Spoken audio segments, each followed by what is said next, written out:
Sekunde daran gedacht, ob Max mich in seinem Testament berücksichtigt oder nicht. Ich weiß, das verbietet dir dein Taktgefühl. Je mehr man sich wehrt, desto dunkler wird das Wasser.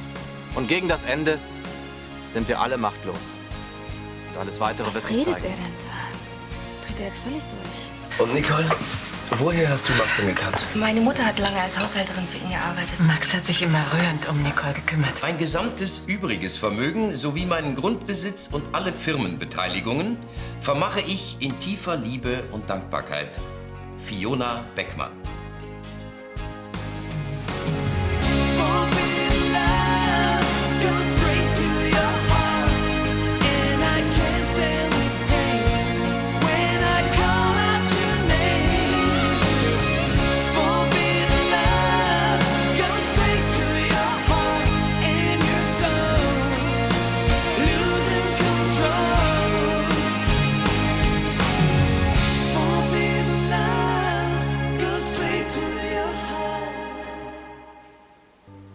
Das ist wohl ein schlechter Witz. Max hat mir eindeutige Zusagen gemacht. Ausgenommen von dieser Verfügung ist lediglich meine Yacht. Damit möchte ich dir, lieber Alex, noch ein Extrageschenk machen. Ich hoffe, du wirst viel Freude damit haben. Ich glaube, er will uns auf den Arm nehmen. Fiona kriegt sein ganzes Vermögen und dir gibt er diese blöde Yacht. Die weiß doch gar nicht, was sie mit so viel Geld anfangen soll. Ich frage den hier anwesenden Alex Wiegand, ob er die ihn betreffenden und im Testament aufgeführten Verfügungen des verstorbenen Max Orbis anerkennt. Ja, ja. Bist du verrückt? Lass dir das bloß nicht bieten. Du bist sein Erbe, nicht diese Fiona Beckmann. An diesem Testament ist was faul. Du musst es anfechten. Ruhe bitte. Ich möchte noch einmal erklären. Der Verstorbene hat das Testament unmittelbar vor seiner Abreise aufsetzen lassen. Es ist rechtsgültig und ersetzt ausdrücklich alle früher getroffenen Verfügungen. Das glaube ich nicht. Niemals. Ich bitte um Ruhe, bis die Testamentsverlesung beendet ist. Mit jeweils 100.000 Mark werden die Deutsche Krebshilfe, die Stiftung zur Förderung der Früherkennung von Herzkrankheiten, der World Wildlife Fund und Amnesty International. Guten Morgen. Guten Morgen. Wenn du bitte mal zur Kenntnis nehmen würdest. Was ist das? Der bisherige Höhepunkt meiner akademischen Laufbahn. Eine 2 minus in Prozessrecht und eine saubere, runde, glatte 2 in Vertragsrecht. Du darfst mir gratulieren. Alle Achtung, Henning. Ich gratuliere. Danke. Da wird ja doch noch was aus dir. Na ja, man soll die Hoffnung nie aufgeben. Und wie kam es nun zu dieser erfreulichen Kehrtwende? Na, wie wohl? Durch Arbeit. Wie sonst? Aha. Henning, ich bin stolz auf dich. Und ich meine, dieser Fleiß muss belohnt werden. Weißt du, Vater, solange du stolz auf mich bist, reicht mir das. Nee, nee. Ich hätte dir da noch was anzubieten. Ja? Setz dich. Du hast gezeigt, dass man dir vertrauen kann. Ab sofort hast du bei Avatex freie Hand. Oh, danke. Ja. Ab jetzt hast du volle Entscheidungsfreiheit in allen organisatorischen und geschäftlichen Dingen. Ich wünsche dir viel Glück dabei. Also ich bin völlig baff. Das ist klasse von dir, Vater. Es setzt natürlich voraus, dass deine Leistungen im Studium auf diesem erfreulichen Niveau bleiben. Ja, ja, klar. Vor allem was die Zivilrechtsklausur anbelangt. Die steht ja wohl noch aus, ne? Ja, die steht noch aus. Aber in ein paar Tagen ist es soweit. Ich wollte gerade den Kommilitonen anrufen, noch mit ihm lernen. Tu das, mein Sohn. Zu guter Letzt möchte ich auch noch meine treue und langjährige Haushälterin Edith Büchner bedenken. Ihr und ihrer Tochter Nicole hinterlasse ich meine Düsseldorfer Wohnung in der Immermannstraße 46. Vor Zeugen unterzeichnet Düsseldorf den 22. Juli 1995 Max Orbis. Die Verlesung des Testaments ist hiermit beendet. Einsprüche können innerhalb der gesetzlichen Frist beim Amtsgericht Düsseldorf geltend gemacht werden. Ich danke Ihnen. Sie schamlose Person. Bitte, ich möchte jetzt gehen. Der arme, kranke Mann. Wie lange haben Sie denn gebraucht, bis er weich war? Ich weiß nicht, wovon Sie reden. Natürlich wissen Sie's. Sie haben ihn aufgehetzt gegen seinen eigenen Sohn und gegen mich. Ich möchte jetzt... Nein, nein, nein, nein. So einfach ist das nicht. Alle sollen es hören. Sie haben sich das Vertrauen eines einsamen, kranken Mannes erschlichen. Sie haben ihn systematisch fertig gemacht, bis er nicht mehr wusste, wo ihm der Kopf steht. Anders ist dieses Machwerk ja überhaupt nicht zu erklären. Ich höre mir das nicht länger an. Selbst seine Putzfrau bekommt eine Wohnung. Und sein Eigenfleisch und Blut und seine wirklichen Freunde werden mit Almosen abgespeist. Max wusste sehr genau, was er tut, Clarissa. Gott sei Dank hat er rechtzeitig erkannt, wer sie wirklich sind. Er hat sich geekelt vor ihrer Geldgier. Deshalb hat er sein Testament geändert. Ich und geldgierig, lachhaft. Wer hat ihn denn um sein Erbe gebracht? Wie lange soll sich Fiona das denn noch anhören? Niemand war Max so nahe wie sie. Max hat sie geliebt. Du hältst besser deinen Mund. Komm, dieses Testament wird ein Nachspiel haben. So wahr ich Clarissa von Anstetten heiße. Ach, Sie sind's. Was gibt's denn? Ich würde gerne etwas mit Ihnen besprechen. Hoffentlich was Erfreuliches. Naja, es ist eigentlich mehr ein Wunsch. Aha, ja, bitte, wenn ich ihn erfüllen kann. Ich würde gern bei Avatex ein Praktikum machen. Bei Avatex? Haben Sie denn keinen Spaß mehr an Pferden? Naja, ich habe ziemlich wenig Ahnung von Betriebswirtschaft und ich würde gern mehr darüber wissen. Ist sicher auch nicht schlecht für die Arbeit im Gestüt. Gar kein schlechter Gedanke. Naja, und vielleicht kann ich Henning ja auch hier und da helfen. Uni und Avatex ist ganz schön viel für ihn im Moment. Von Ihrer Sorte müsste es mehr geben. Dann sind Sie einverstanden? Ja, ich sehe keine Probleme. Super, danke. Ich kann die Entscheidung aber nicht fällen. Wer denn? Henning hat bei Avatex die Geschäfte übernommen. Er entscheidet. Ach ja. Bis spätestens 18 Uhr liegen die Antworten für die Klausur auf meinem Schreibtisch, Herr Klemm. Ich hoffe, wir haben uns da verstanden. Ich bezahle Ihnen genug. 18 Uhr, ich verlasse mich auf Sie. Was willst du hier? Warum denn so unfreundlich? Zu viel Telefonstress? Bleib weg! Ich möchte dir einen Vorschlag machen. Interessiert mich nicht. Sollte es aber. Ist mir egal. Ich will ein Praktikum bei Avatex machen, Henning. Ach so, willst du das? Was ist daran so komisch? Ach, du hast recht. Das ist noch nicht mal komisch. Jetzt überleg doch mal. Wir beide in dem Laden. Das ist die Möglichkeit. Dagegen sind die Geschäfte, die wir hier durchgezogen haben, Peanuts. Tut mir leid, Tanja, aber ich werde die Geschäfte korrekt und sauber führen. Ich habe nämlich nicht vor, Christoph zu enttäuschen. Sag mal, wird dir nicht schlecht, wenn du dich so reden hörst? Nein. Vielleicht interessiert es dich ja, dass dein Herr Papa voll und ganz für meinen Einstieg bei Avatex ist. Pech für dich. Ich treffe die Entscheidungen. Das werden wir ja sehen. Fiona, du musst jetzt wirklich an dich denken und weiterleben, hörst du? Ach, Sophie, ich bin über 50. Na und? Da fängt für viele das Leben erst richtig an. Du kannst tolle Reisen machen. Du kannst in den teuersten Hotels absteigen, wenn du willst. Oder ganz aussteigen. Du wolltest doch mal Avocados züchten in Spanien. Genau. Stimmt. Davon habe ich mal geträumt. Nein, Sophie, ich brauche das Geld nicht. Mir gefällt mein Leben auch so, wie es ist. Aber ich glaube, Max wollte dir etwas sagen mit der Erbschaft. Und zwar etwas, was er dir vielleicht so nie gesagt hat. Dass er dich liebt und dass er will, dass es dir gut geht. Trotzdem, das, was Clarissa gesagt hat, geht mir nicht aus dem Kopf. Clarissa. So ganz Unrecht hat sie nicht. Alex steht die ganze Erbschaft zu. Nein. Max hat verdammt genau gewusst, was er tut. Bei dir ist das Geld nun mal am besten aufgehoben. Das sieht Clarissa aber anders. Na und? Was kann Clarissa schon ausrichten? Oh, viel, Sophie, sehr viel. Was zum Beispiel? Na, als erstes wird sie versuchen, mich bei allen Leuten schlecht zu machen. Damit wird sie nicht weit kommen. Du hast nichts verbrochen. Das stört Clarissa nicht. Es wäre nicht das erste Mal, dass sie Lügen verbreitet, um jemand anderes fertig zu machen. Na, wie war's? Bist du jetzt Herrscherin über das Orbisreich oder nicht? Ich bin Herrscherin über diesen Karton. Bravo. Das ist alles? Das ist alles.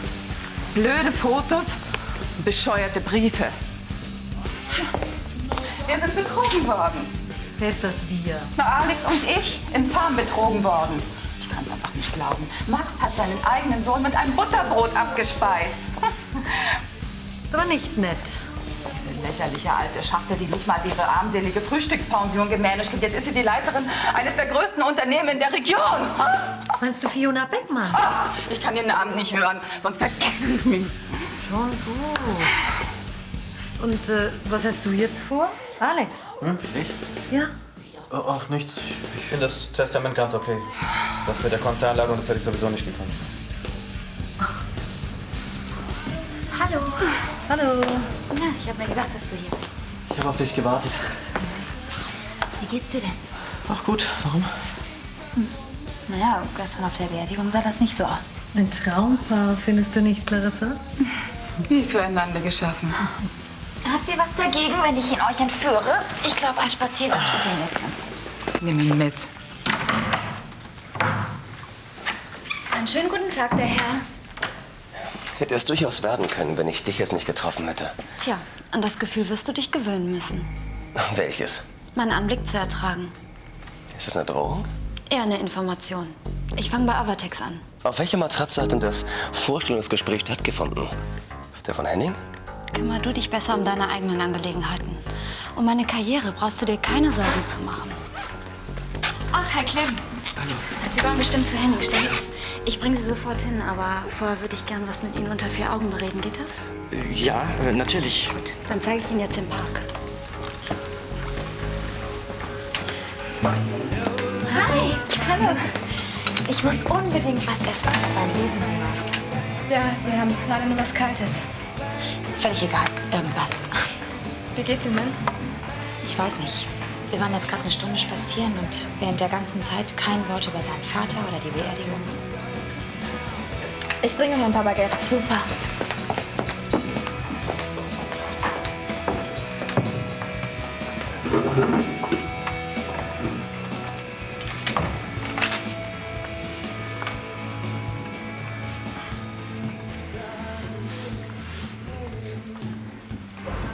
Sag mal, gestern auf der Beerdigung. Ich weiß überhaupt nicht, wie ich sagen soll. Sag's einfach. Warum bist du so ausfällig geworden gegen Sophie? Ich ausfällig? Du hast sie richtig gehend angegriffen. Ich habe sie doch nicht angegriffen. Was gibt's denn zu essen? Alex, das musst du doch noch wissen. Du hast doch rumgebrüllt. So. Das sieht ja lecker aus. Alex. Okay, wir sind hier nicht im Ritz, aber es ist mit Sicherheit lecker. Tja, Rattengift war aus. Ich habe Schinken drauf getan. Sag mal, Alex, tickst du noch ganz sauber? Verdammt, du sagst jetzt endlich mal, was los ist, sonst tue ich dir wirklich was ins Essen. Und zwar so viel Abführmittel, dass du 3 Tage nicht vom Klo kommst. Ich weiß genau, was du vorhast! Schon lange! Aber ich mach den Strich durch die Rechnung. Bei mir kommst du damit nicht durch. Das schwöre ich dir!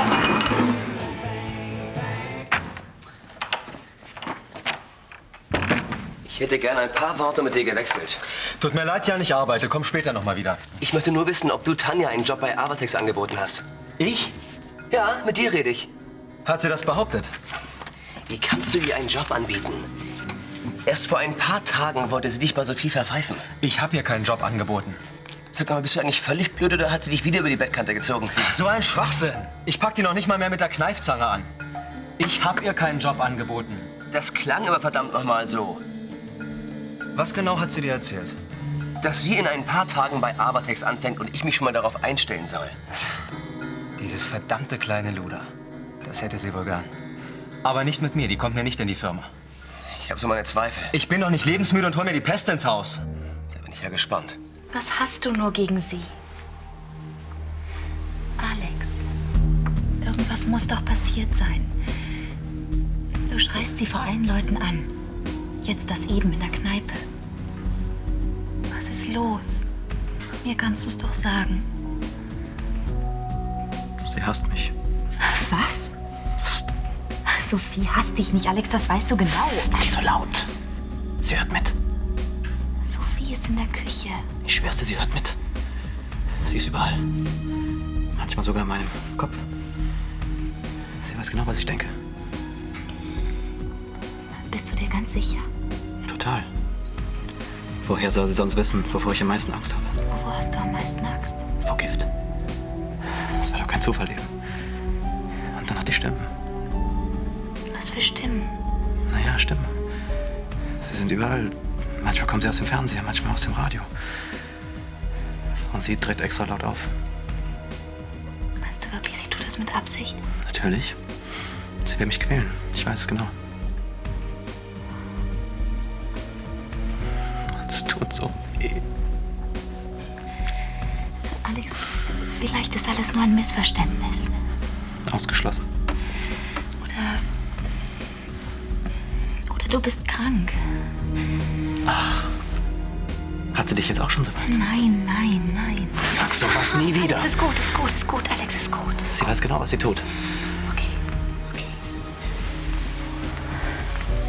Das gehört zu ihrem Plan. Sie sagt allen, ich bilde mir Stimmen ein. Aber ich weiß so genau, wie sie es macht. Was sie vorhat. Ich bin ja nicht blöd.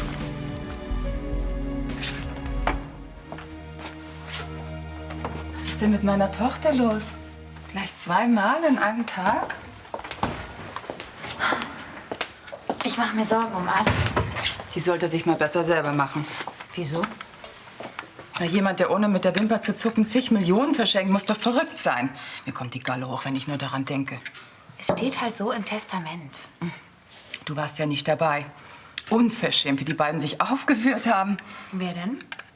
Na, Fiona und diese Sophie. Ekelhaft. Als hätten sie im Lotto gewonnen. Meine Güte, noch jemand, der sich von Sophie verfolgt fühlt. Wer denn noch? Alex. Alex ist ein Weichling. Nein, das ist er nicht. Es ist was anderes. Wie was anderes? Ich habe eben lange mit ihm geredet und ich habe richtig Angst bekommen. Vor Alex? Ja. Der Tod von Max hat ihn total verändert. Wie verändert? Ich weiß nicht. Erst habe ich gedacht, er ist traurig, weil sein Vater gestorben ist. Aber das ist es nicht. Was ist es dann? Ich glaube, Alex ist krank. Er braucht unsere Hilfe. Erzähl mal ein bisschen genauer. Bleiben Sie ruhig sitzen, Herr Professor. Ich wollte nur mal sehen, wie es mit dem Scheidungsrecht vorwärts geht. Ach, ich musste mal Pause machen. Es war so deprimierend. Seit heute Morgen geht eine Ehe nach der anderen schief. Mir schwirrt der Kopf. Soll ich dich abhören? Mein Vater hat mich immer... Nein, noch nicht. Ich will da erst einmal ganz mit durch sein. Ich helfe dir gern. Ist nett von dir, aber gleich kommt auch noch ein Kommilitone und bis dahin... Ich habe auch von Unterhaltsrecht noch überhaupt keinen Schimmer. Naja, da gehe ich mal besser wieder, was?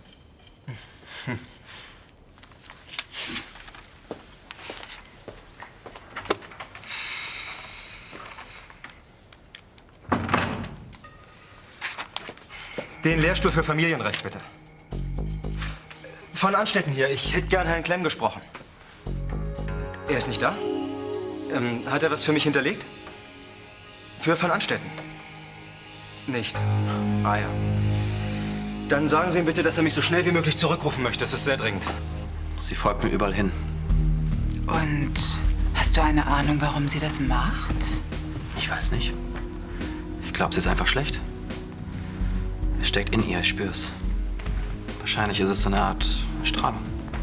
Soll ich dir was verraten? Ja. Aber das muss unter uns bleiben. Klar. Ich weiß, wie alles zusammenhängt.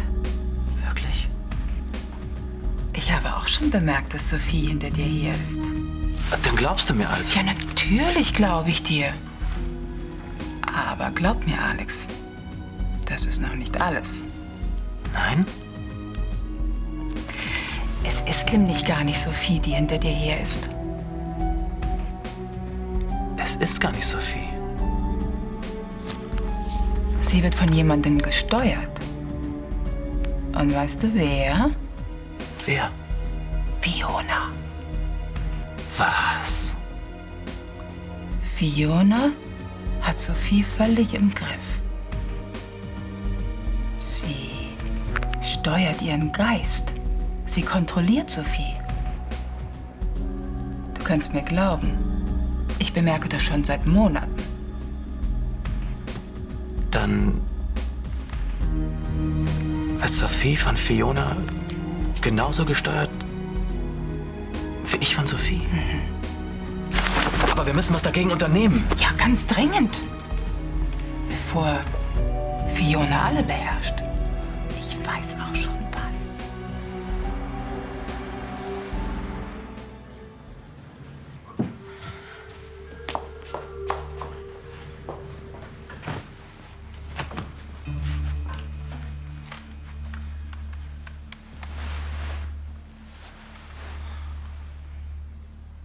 Clarissa von Anstetten, Dr. Wagenknecht, bitte, es ist dringend. Dr. Wagenknecht, ich brauche dringend Ihren Rat.